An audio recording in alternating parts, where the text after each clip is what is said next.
Desi Natalia dari mahasiswi D3 Keperawatan Universitas Jember. Jadi di sini tujuan saya ingin melakukan pengkajian atas mbaknya. Apakah mbaknya berkenan? Berkenan. Sebelumnya saya catat terlebih dahulu ya identitas mbaknya. Dengan mbak siapa? Nasyal Firantika. Mbak Nasyal Firantika. Tempat tanggal lahirnya di mana mbak? Jember 1 Desember 1999. Oh berarti sekarang umur 23 tahun ya mbak ya? Iya. Alamat rumah di mana ya mbak? Jombang, Jember. Jember. Nah untuk keluhan yang mbak rasakan boleh diceritakan mbak, keluhan apa saja? Keluhannya tuh gelisah, sesak nafas, batuk, susah mengeluarkan dahak. Apakah dari keluarga punya riwayat penyakit atau mbaknya sebelumnya pernah merasakan sesak nafas? Ada riwayat dari orang tua, ibu saya terutama. Kalau dari mbaknya sendiri, sejak kapan sesak nafasnya mbak? Dari umur 20 tahun, 3 tahun yang lalu. 20 tahun, 3 tahun yang lalu. Sebelumnya kalau pola makan gitu bagaimana mbak? Apakah menurun, apakah normal? Normal-normal saja. Kalau untuk pola tidurnya? Iya, sama masih normal. Mbaknya biasanya kalau tidur pernah di lantai ya atau sering di lantai ya? Iya, saya tidurnya sering di lantai. Oh iya, ini kemungkinan bisa dari faktor genetik atau dari faktor pola hidupnya mbak yang kurang sehat. Jadi selanjutnya saya ingin melakukan pemeriksaan ulang ya mbak ya. Apakah mbaknya berkenan? Iya, silahkan. Bisa berbaring terlebih dahulu.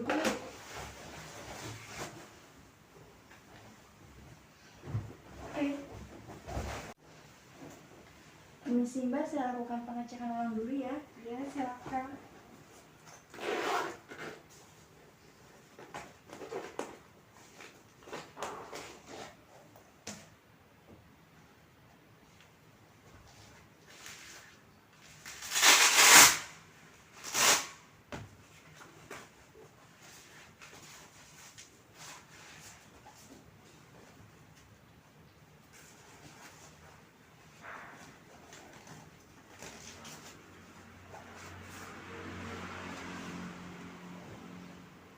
Relax saja ya mbak.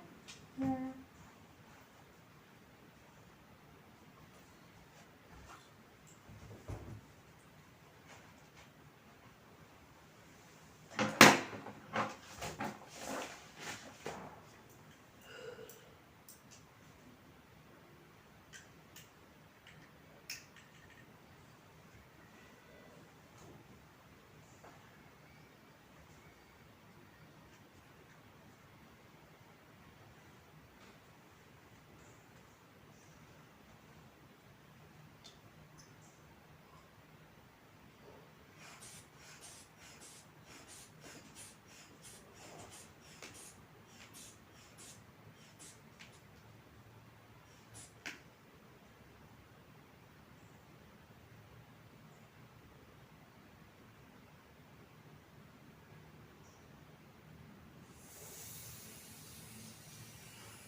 Untuk tekanan darahnya normal ya mbak, 120/80.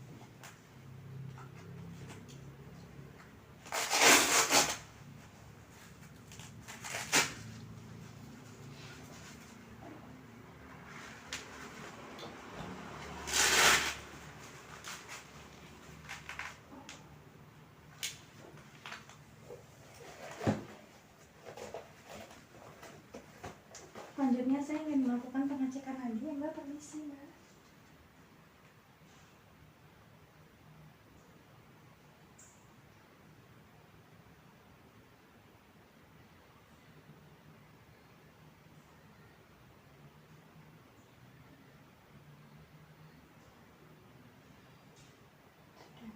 Dapatkan dari hasil pemeriksaan nadi mbak 90 kali per menit. Ini untuk nadinya juga normal mbak, tekanan darahnya juga normal 120/80 mmHg, nadinya 90 kali per menit. Untuk selanjutnya saya cek dulu pernapasannya mbak. Iya.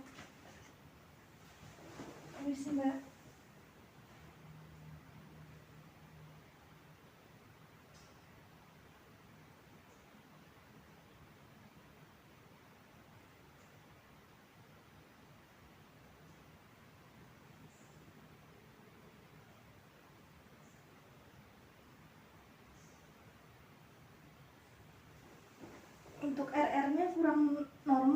seharusnya normalnya itu 16 sampai 20 kali per menit, tapi tadi didapatkan 28 kali per menit.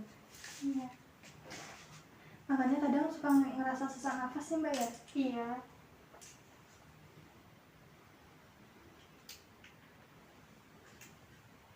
Bisa ya Mbak? Nah,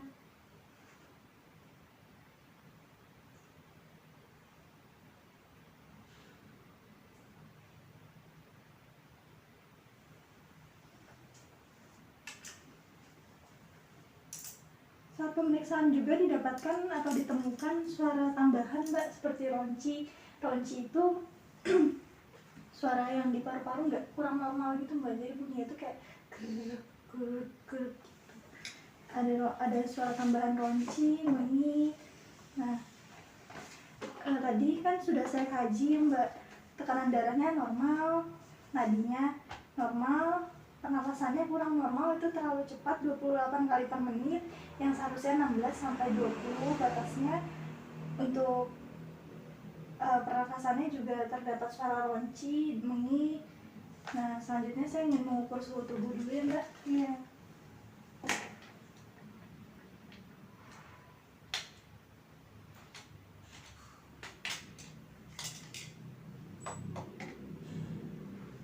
Ini sih Mbak, tangannya boleh disilangkan di sini.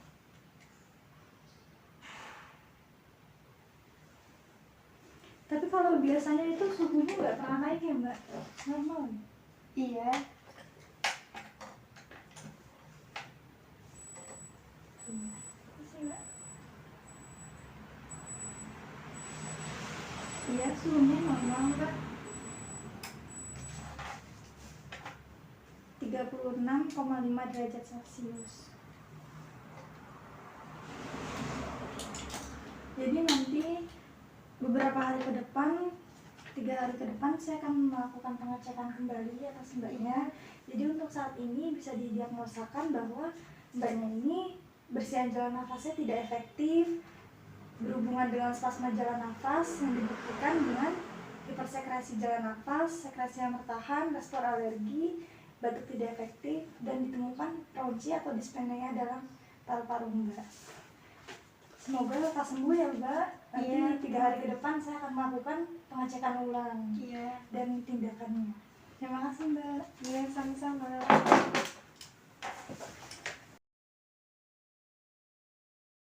Permisi Mbak, saya mahasiswa yang kemarin yang telah datang ke sini melakukan pengkajian.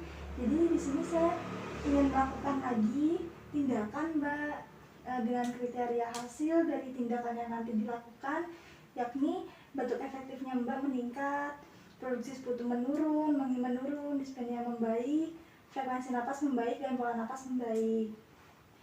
Nah, di sini saya ingin mengajarkan untuk posisi semivolar Mbak, di mana posisi ini bagian kepala tempat tidur lebih tinggi atau dinaikkan. Posisi ini dilakukan untuk mempertahankan kenyamanan dan memfasilitasi fungsi pernapasan Mbaknya.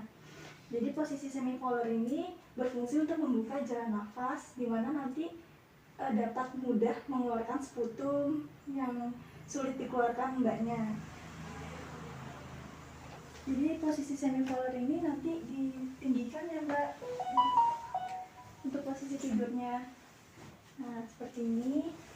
Nah, selanjutnya saya ingin mengajarkan tentang bagaimana cara batuk efektif.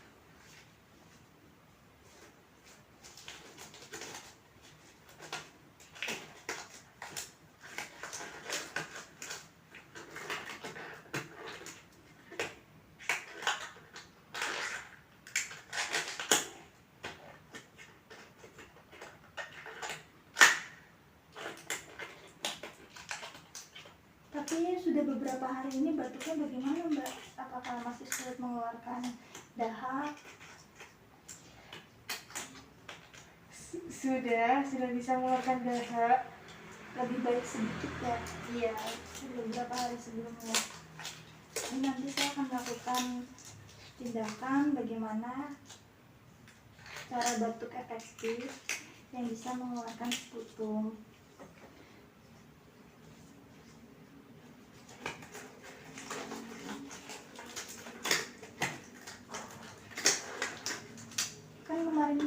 bisa tidur di lantai ya Mbak ya?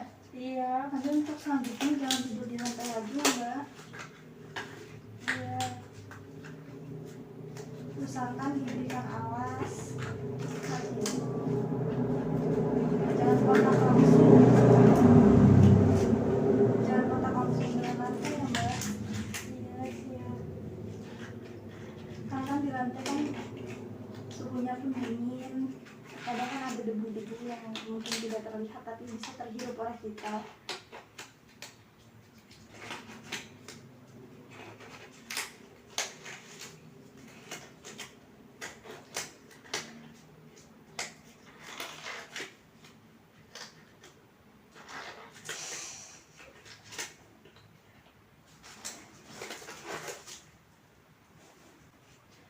Maskernya boleh dibuka Mbak. Nah, jadi saya akan menunjukkan dan mengajarkan bagaimana batuk yang efektif, yang dimana bisa mengeluarkan dahak. Jadi batuk efektif ini dilakukan dengan cara nanti Mbaknya tarik nafas, ketik 1, 2, 3, 4. Nah setelah itu batukkan sekuat-kuatnya ya Mbak. Iya. Tarik nafas, ketik, udah dibatukkan Mbak. Tarik nafas 1, 2, 3, 4. Tekan Mbak. Udah. Jadi gimana Mbak setelah dilakukan batuk efektif yang telah diajarkan?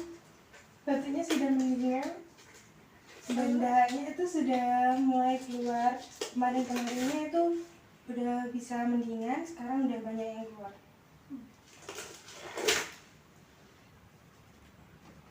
Jadi nanti bisa dilakukan seperti itu lagi ya Mbak ya?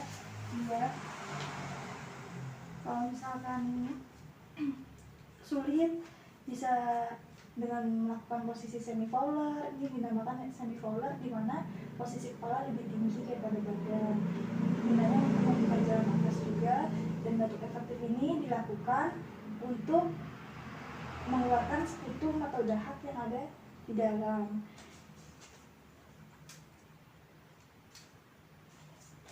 Berarti batuknya sudah lumayan mendingan ya Mbak ya? Cukup Iya. membaik ya? Tadi sputumnya juga sudah banyak yang keluar, berarti kan sudah tidak ada penumpukan sputum, jadi sudah membaik pun. Nah selanjutnya saya ingin memeriksa lancinya ya Mbak ya? Iya.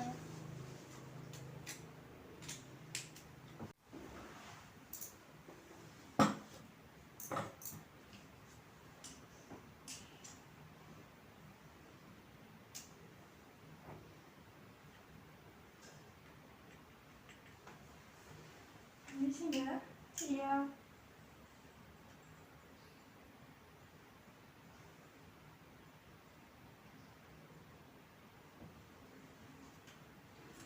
Dari hasil pemeriksaan juga lancinya sudah tidak begitu terdengar, tapi masih ada. Itu kan sudah cukup membaik, mengunya juga sudah menurun. Untuk frekuensi nafasnya saya cek kembali ya Mbak ya. Saya cek ulang apakah ini sih Mbak. Iya.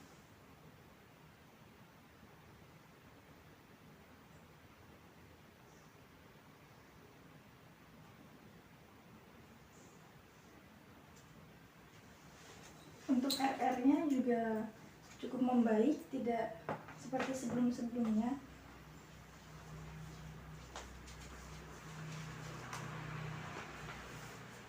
Jadi dapat disimpulkan dari evaluasinya, batuk efektifnya sudah cukup membaik, sudah bisa batuk yang lebih efektif dari sebelumnya.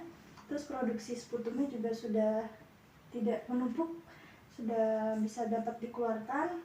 Terus menginnya juga tadi dari hasil pemeriksaan sudah ada penurunan dari sebelumnya, dan roncinya juga sudah ada penurunan, tidak begitu keras suaranya.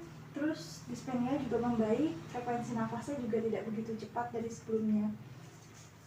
Terima kasih Mbak sebelumnya. Nanti kalau semisalkan sulit untuk mengeluarkan dahak, bisa dilakukan duduk semi fowler seperti ini. Dan jika nanti sulit mengeluarkan dahak juga bisa dilakukan batuk efektif yang sudah diajarkan. Iya. Sebelumnya terima kasih ya Mbak, semoga Pak lekas cepat sembuh. Iya, makasih.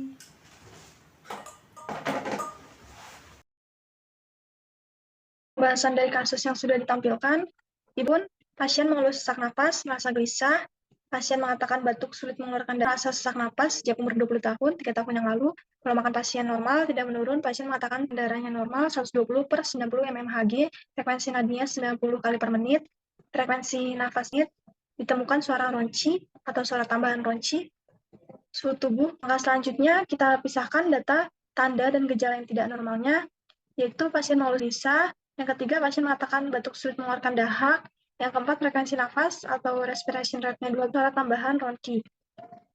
Selanjutnya kita masuk ke masalah keperawatan utama yang muncul. Dipisahkan kembali data subjektif dan objektifnya, di mana data objektif ini data yang berasal dari hasil pemeriksaan. Subjektifnya pasien merasa gelisah, yang ketiga pasien mengatakan batuk sulit mengeluarkan dahak. Data objektifnya dari hasil pemeriksaan, frekuensi nafas atau riskan suara tambahan ronki. Ditetapkan etiologinya spasme jalan nafas. Dengan masalah keperawatan, bersihan jalan nafas tidak efektif. Lanjut ke kalimat diagnosa keperawatan. Bersihan jalan nafas dibuktikan dengan batuk tidak efektif, tidak mampu mengeluarkan dahak, sesak nafas, dan ditemukan suara tambahan ronki. Saran keperawatan, tujuan yang diharapkan setelah dilakukan intervensi keperawatan selama 3 hari, batuk efektif meningkat, mengingat menurun, wheezing menurun, gelisah membaik. Lalu ditetapkan tindakan keperawatannya yaitu latihan batuk efektif. Batuk. Yang kedua, monitor adanya retensi sputum.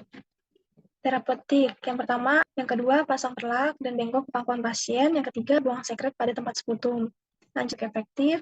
Yang kedua, anjurkan tarik nafas dalam melalui hidung selama 4 detik, bibir mencucu atau dibulatkan selama 8 detik. Anjurkan ulangi kembali tarik nafas dalam hingga 3 kali.